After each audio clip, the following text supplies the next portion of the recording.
À la résidence Massalia, Matteo est de retour après plusieurs semaines d'absence. Steve arrive vers son ami, met ses mains devant les yeux de ce dernier, et lui demande de deviner qui est en face de lui. Matteo se prête au jeu et reconnaît immédiatement sa petite amie, Ophélie. Le jeune homme n'en revient pas, elle est bel et bien là, devant lui, malgré son agoraphobie. Quelques minutes plus tard, Ophélie et Matteo se promènent dans un parc. La jeune femme en profite pour lui expliquer comment elle est parvenue à vaincre sa peur de l'extérieur. La porte de chez elle s'est refermée, et elle a été obligée de se rendre à pied jusqu'au Mistral. Soudain, les deux amoureux tombent nez à nez sur un groupe de danseurs. Ophélie s'approche d'eux pour discuter. Matteo est épaté par les efforts qu'elle a accomplis durant son absence. Il est fier d'elle. Il s'assoit sur un banc et Matteo en profite pour lui demander ce qu'elle rêve de faire, là, à ce moment précis. Ophélie réfléchit quelques instants, puis répond. « Tu te souviens du jour où on a joué à Je n'aille jamais ? J'aimerais faire ce que je t'avais dit. De quoi s'agit-il ? À l'hôpital de Marseille, Ariane rend visite à Thomas. Gabriel, qui est également là, explique à son époux, qui a perdu la mémoire, qu'Ariane est l'une de ses amies proches. Elle en profite pour lui montrer une photo de Vanessa Kepler. Thomas répond qu'il ne la connaît pas, mais qu'elle n'a pas l'air aimable. Une fois l'interrogatoire terminé, Ariane et Gabriel quittent la chambre pour discuter.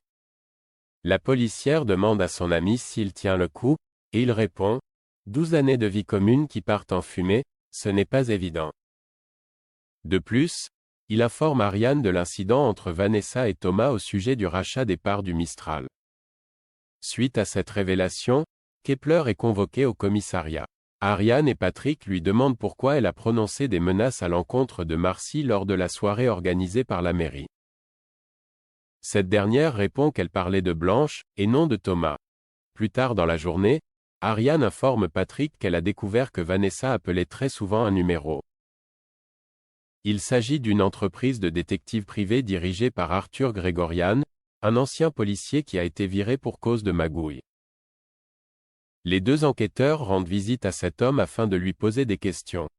Ils lui demandent quel est son lien avec Vanessa Kepler.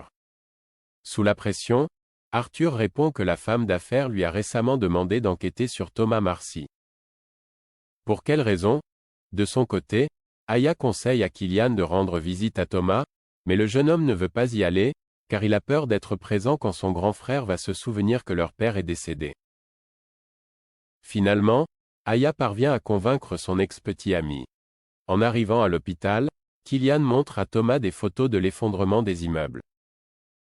Il lui explique aussi qu'ils s'entendent tous les deux très bien, tout comme avec Gabriel.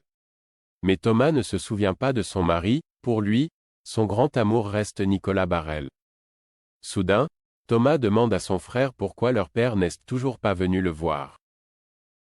Kylian, qui n'ose pas lui avouer la vérité au sujet du décès de Roland, lui répond qu'il va lui en parler.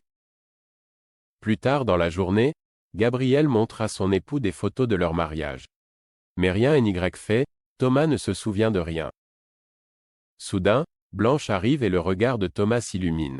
Il la serre dans ses bras, pendant que Gabriel s'en va.